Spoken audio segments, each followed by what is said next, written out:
सभी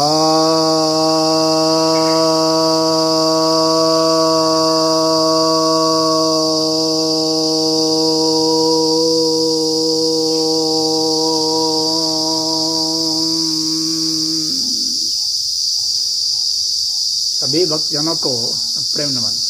भक्तों, एक जिज्ञासा आई है कि नुपुर शर्मा ने जो भाजपा की प्रवक्ता रही हैं, उनका एक टीवी डिबेट में कुछ वक्तव्य आया था जो मुसलमानों को नागवार गुजरा और उन्होंने उसके ऊपर कुछ फतवे जारी कर दिए हैं और भाजपा पर अरेस्ट करने का दबाव बनाया और भाजपा ने उसे बर्खास्त कर दिया है। तो इस विषय में राय पूछ रहे हैं, तो मैं यह कहूँगा कि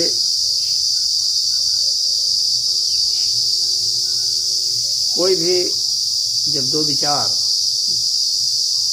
दो पद्धतियाँ भिन्न भिन्न हैं और हो सकता है आपस में विरोधाभासी भी हों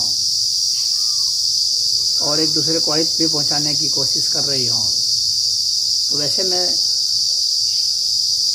आपस में बैठ कर के संवाद करना अच्छा होता है। हल निकलता है उससे, अगर हल निकालने की मनोदशा होती है तो विवाद भी उसमें खड़े हो सकते हैं। अगर एक दूसरे के ऊपर हावी होने की कोशिश करेंगे तो वह विवाद हो जाएगा, एक दूसरे को समझने की कोशिश करेंगे तो संवाद हो जाएगा।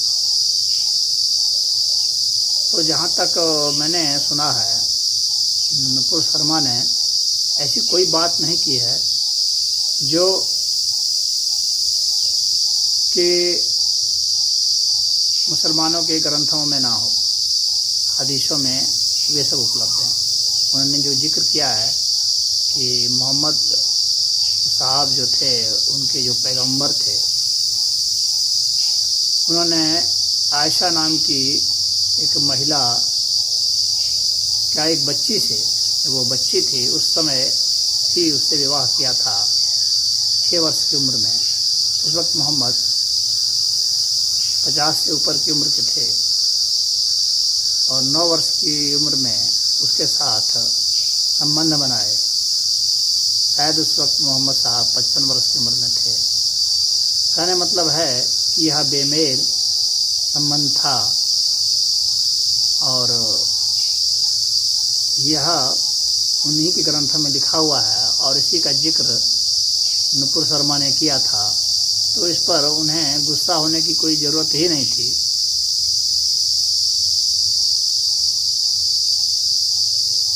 दूसरी बात यह है कि जो दूसरा जिक्र हुआ था वह यह हुआ था कि इस्लामिक ग्रंथों में मिराज का वर्णन है, जिसमें मोहम्मद साहब एक उड़ती हुई गधी पर, उड़ने वाली गधी पर चढ़ करके स्वर्ग जाते हैं। तो यह भी उनके ग्रंथों में ही लिखा है और इसका भी जिक्र नुपुर शर्मा ने कर दिया था डिबेट में। तो आखिर कौन सी बात हो गई? डिबेट में तो सही बात बोली थी, जो ग्रंथों का ही मामला था वहाँ तो उसको कह दिया, अपनी तरफ से तो कोई बात बोली नहीं। तो ये मोहम्मद साहब की शान में गुस्ताखी क्या हो गई? अभी मोहम्मद एक पब्लिक फिगर हैं और उनके जो सिद्धांत हैं जो कुरान में और हदीसों में दर्ज हैं, और उनके सिद्धांतों से जो गैर मुस्लिम हैं उनके ऊपर असर पड़ता है, क्योंकि वे सब भी जो है कहते हैं कि हम जो है दूसरे धर्म वालों को नहीं रहने देंगे, उनको मारेंगे, उनकी मूर्तियों को तोड़ देंगे, उनको भी तोड़ेंगे, उनकी मूर्तियों को भी तोड़ेंगे। तो जब आप दूसरे की मूर्तियों को तोड़ते हैं, दूसरे के पूजा स्थलों को तोड़ते हैं, दूसरे की विचारधारा को तोड़ते हैं, नष्ट करते हैं, फिर उनका धर्मांतरण में लगे रहते हैं, तो उनको कष्ट क्यों नहीं होगा? तो उनकी आपत्ति क्यों नहीं जायज़ होगी? तो एक तरफा वे सोचते हैं कि सिर्फ संवेदना है उन्हीं की आहत होती हैं, संवेदनाएं दूसरों की भी आहत हो सकती हैं, तो दूसरे के लिए भी तो प्रावधान होना चाहिए। तो नुपुर शर्मा या अन्य जो हिंदू सुन रहे थे, जहाँ शिवलिंग के विषय में उल्टी पुल्टी बातें भी की जा रही थी, हिंदुओं के देवी देवताओं पर भी आपत्ति उठाई जाती है, तो उस पर भी तो हिंदुओं की भावनाएं आहत हो सकती हैं। तो वहाँ भावनाओं के पर बातचीत का कोई बहुत मतलब नहीं होना चाहिए। हम लोग संविधान में सबसे गड़बड़ मामला यह कर दिया गया है कि भावनाओं का महत्व दे दिया गया है कि दूसरे धर्म की निंदा आप नहीं करेंगे। सत्य और निंदा में बहुत अंतर होता है। निंदा का अर्थ तो यह होता है कि उसमें वह दुर्गुण नहीं है और आप वह दुर्गुण को लांछन के रूप में लगा रहे हैं, वह तो निंदा हो गई। और सत्य वचन तो यह हो गया कि उनमें वह दुर्गुण है और उस दुर्गुण को कहा जा रहा है। मान लीजिए कि एक व्यक्ति लंगड़ा है, तो सामान्य परिस्थिति में तो उस लंगड़े को लंगड़ा क्यों बोलेंगे, भाई उसका कोई और नाम है तो वह बोलेंगे। लेकिन यदि वह लंगड़ा यह कहता है कि नहीं मैं लंगड़ा नहीं हूँ, मैं सही हूँ, तब तो जो व्यक्ति देख रहा है, महसूस कर रहा है, वो कहेगा नहीं भाई तुम तो लंगड़े हो। तो ऐसा कहने से उसकी भावना पर क्या आहत होगी। अगर तुम्हें अपनी भावनाओं की इतनी फिक्र थी तो अपने लंगड़ेपन को क्यों नहीं ठीक किया। तो अपने हदीसों को बदल देते, अपने कुरान को बदल देते जिसमें इन सब में इनका जिक्र है। तो अपने ग्रंथों में बदलाव करें। अगर आप में दोष हैं तो उनमें बदलाव करें, न कि दोष की ओर जो इंगित करता है उनमें। या फिर आप यह मत कहें कि हमारे में दोष है ही नहीं। जब आप कहेंगे कि हमारे में दोष है ही नहीं तभी तो कोई इंगित करता है। या जब आप दूसरे की ओर इंगित करते हैं, दूसरे की निंदा करते हैं, तो दूसरे भी आपकी निंदा करेंगे। और दूसरे के असत्यों को दिखलाते हैं तो दूसरे भी आपके असत्यों को दिखाएंगे। क्या यह भी हो सकता है कि दूसरे के में असत्य नहीं हो और आपको बात समझ में नहीं आती हो और आप उसको कहते हैं असत्य मानते हैं। तो अगर आप समझने के लिए कहते हैं तो फिर आपस में चर्चा हो सकती है, भाई ऐसा कैसे हो सकता है। आदि का हनुमान जी के विषय में कहता है कि उड़ने वाला बंदर है। तो आप उड़ने वाली गधी की चर्चा करते हैं, तो आपकी उड़ने वाली गधी अगर सही हो जाएगी तो उड़ने वाला बंदर कैसे नहीं सही होगा। या गलत होंगे तो दोनों ही गलत होंगे। बैठ करके इस पर चर्चा हो सकती है कि दोनों का मंतव्य क्या है। इसमें इतना उत्तेजित होकर के फतवा जारी करना, उसको सर तन से जुदा करने की बात करना, यह तो हंसी का विषय है और चिंता का भी विषय है। जब हारने लगते हैं तो बस मारपीट पर गाली गलौज पर उतर जाते हैं। जब शास्त्रार्थ में हारते हैं तो शस्त्रार्थ करने लगते हैं। तो यहाँ पर विश्व में वैचारिक युद्ध होते हैं। वैचारिक युद्ध होना भी चाहिए, क्या सही बात है क्या नहीं उस पर बात होनी चाहिए। तभी तो एक धर्मनिरपेक्ष राष्ट्र का महत्व रहेगा, अन्यथा क्या महत्व रहेगा। तो पूरे विश्व में ऐसा होना चाहिए कि कोई भी व्यक्ति अपने विचारों की अभिव्यक्ति की स्वतंत्रता का उपयोग कर सके।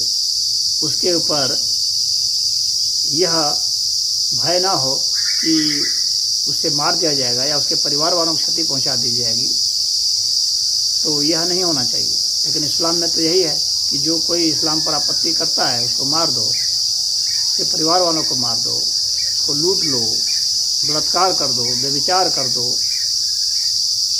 तो यह जो है यह इस्लाम का विकृतीकरण है।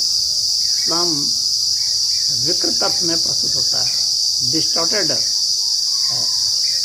भाई आप में गुलामी प्रथा है तो गुलामी प्रथा की बात कोई कर सकता है, क्यों नहीं कर सकता। जब आप गुलामी प्रथा की बात किए हैं, आपके मोहम्मद ने किया है। जब आपके यहाँ जन्नत में सिर्फ सेक्स की ही व्यवस्था है, खाने पीना और सेक्स करना यही एक है, तो इस पर कोई क्यों नहीं चर्चा करेगा। जब आपके कुरान में उल्टी पुल्टी बात लिखी रहेगी तो कोई क्यों नहीं बोलेगा। जब आप बोलते हैं तो आपको ही सुनना ही पड़ेगा।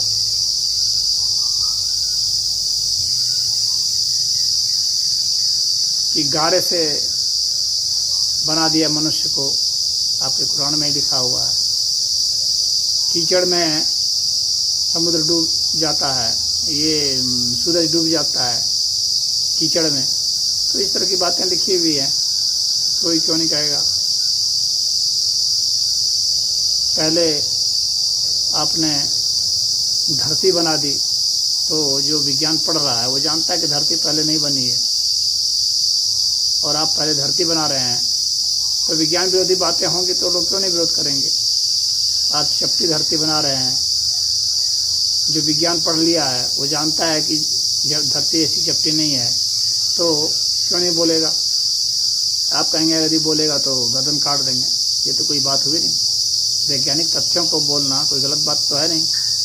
और वैज्ञानिक तथ्यों के विरुद्ध में अगर धर्म ग्रंथों में, चाहे किसी के भी धर्म ग्रंथ हों, हिंदू के हों, मुसलमान के हों, सिख हों, ईसाई के हों, जैन के हों, बौद्ध के हों, कोई भी हो, यदि उनके धर्म ग्रंथों में विज्ञान विरोधी बातें हैं तो कोई क्यों नहीं बोल सकता है। अगर उन्हें लगता है कि सही है तो उसको प्रमाणित करें। संवाद का मतलब तो यही होता है। तो नुपुर शर्मा ने कुछ भी ऐसा गलत नहीं कहा था, और उसके खिलाफ में इस तरह का बवंडर खड़ा कर दिया। इससे क्या होगा? इससे तो इस्लाम की ही किरकिरी होने वाली है। पूरे विश्व स्तर पर जो है ये बात और चर्चा का विषय बनेगी, और जो लोग नहीं जानते हैं वे भी जान जाएंगे कि आपके मोहम्मद जो है उड़ती हुई गधी पर, उड़ने वाली गधी पर चढ़े थे और स्वर्ग गए थे, वहाँ अल्लाह से बात कर रहे थे। एक तरफ कहते हैं कि अल्लाह का निराकार है, फिर वहाँ पर्दे के पीछे से बात कर रहे थे। ये क्या बात हो गई? निराकार है तो फिर बातचीत इस तरह से होती है क्या? निराकार तत्व से बात होता है, करता है। तो इस तरह की बेकार की बातें, चांद के टुकड़े कर दिए थे मोहम्मद ने, तो ये सब तो बेकार की बातें हैं ना। उंगली से चांद के टुकड़े कर दिए, ऐसे चांद के टुकड़े कहाँ हुए? तो अवैज्ञानिक बातें, ये कथाएं हैं, मिथक हैं। इन मिथकों की आयु क्या होगी? इसको तो एक गंवार ही मानता रहेगा। जो विद्वान है, बुद्धिमान है, वे थोड़ी मान लेंगे। और आप उनका मुंह बंद करना चाहते हैं, ज़बरदस्ती मनवाना चाहते हैं कि नहीं मानो, नहीं तो जान से मार देंगे। ये तो कोई बात नहीं होती। तो यह इस्लाम के क्रूर चेहरे को और मूर्खतापूर्ण चेहरे को और अज्ञानतापूर्ण चेहरे को ही इंगित करता है। तो इस्लाम को अपने धर्म ग्रंथों में निश्चित ही बदलाव करना पड़ेगा, अन्यथा जो पढ़े लिखे युवा मुस्लिम भी हैं तो वे छोड़ने लगेंगे। और ऐसा हो रहा है, एक्स मुस्लिम बन रहे हैं, जो मुस्लिम होते हुए भी इस्लाम के खिलाफ में बोल रहे हैं। उन्होंने इस्लाम का त्याग कर दिया है, वे दूसरे धर्मों को अपना रहे हैं। तो ऐसा वे कर रहे हैं क्योंकि देख रहे हैं कि सारी बातें यहाँ पर गलत है, फिजूल है, कोई ढंग की बात है ही नहीं ग्रंथ में। तो ये समस्या आपके ग्रंथों की है, और आप अपने ग्रंथों को ढांकने तो अपनी कोशिश करेंगे तो नहीं होगा। ज़माना बदल गया है, अब आप उस आदिम ज़माने में नहीं जी रहे हैं, और सोचेंगे कि उसी आदिम ज़माने में समाज को ले जाएं तो बहुत बुरा हाल होगा, इस्लाम का भी और वहाँ का जो दूसरा समाज है उसका भी। देश का अंततः नुकसान होगा। और इसीलिए जितने भी मुस्लिम राष्ट्र हैं, आप देखेंगे कि वहाँ शिक्षा नहीं फल फूल रही है, वहाँ विज्ञान नहीं फल फूल रहा है, इसलिए उनकी अर्थव्यवस्था भी डामाडोल है। प्राकृतिक संसाधनों से बस थोड़ा बहुत ही आप अपना जीने खाने भर का खर्चा निकाल पाएंगे, और उन संसाधनों की जब कमी होगी या उन संसाधनों की जब उपयोगिता कम हो जाएगी, जैसे पेट्रोलियम है जिसके आधार पर इस्लामिक कुछ देश जो हैं अभी बचे हुए हैं, जब पेट्रोलियम की उपयोगिता उतनी नहीं रह जाएगी तब इनका क्या हाल होगा? बहुत बुरा हाल हो जाएगा। दरिद्रता इतनी आ जाएगी, क्योंकि आपके पास है क्या विश्व को देने के लिए? मुस्लिम वर्ल्ड को यह सोचना पड़ेगा कि उनके पास क्या है जो दे सकते हैं, और क्या उन्होंने खोज किया। कुछ भी उनके पास नहीं है देने लायक दुनिया को, बस सिर्फ दुख तकलीफ और परेशानियां ही दे सकते हैं, समस्याएं ही दे सकते हैं, समाधान कुछ नहीं दे सकते हैं। तो जो समाधान नहीं दे सकते हैं उसका समाज में क्या महत्व रह जाता है? उसके पास धन कहाँ से आएगा? तो विवाद करते रहते, आपस में बैठ करके डिबेट करते रहते हैं मुस्लिम देश के लोग कि भाई हम लोग आखिर क्यों नहीं धनी हो पा रहे हैं। तो धनी क्यों कैसे हो जाएंगे आप लोग, कैसे एडवांस हो जाएंगे? जब आपकी सोच ही पिछड़ी रहेगी तो कैसे होगी? तो यदि पिछड़ी है तो उसको बदलिए, तभी तो एडवांस होंगे। उसको बदलिए, उसको छोड़िए, नज़रअंदाज कीजिए, हटाइए। उसके पीछे क्यों जान प्राण देना?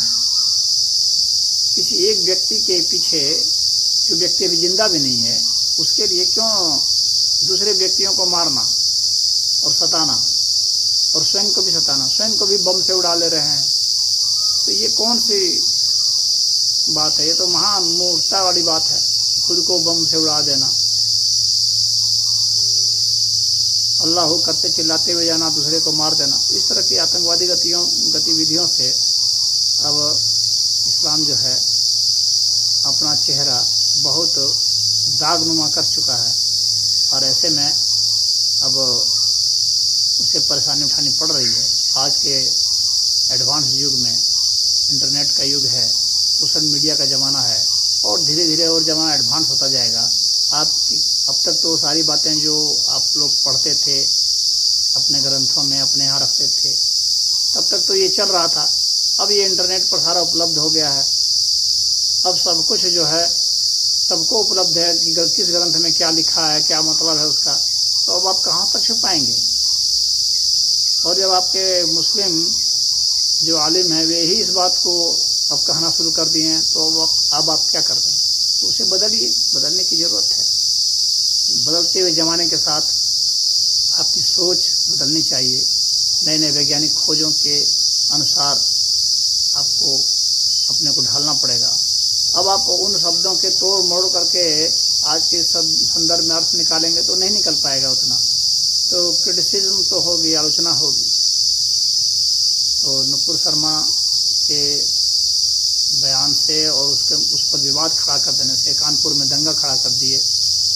अब कितने लोगों के ऊपर बुलडोजर चलेगा, कितने संपत्तियां नष्ट होगी, कितने लोग जेल जाएंगे। तो आखिर क्या फ़ायदा होता है इन सब से?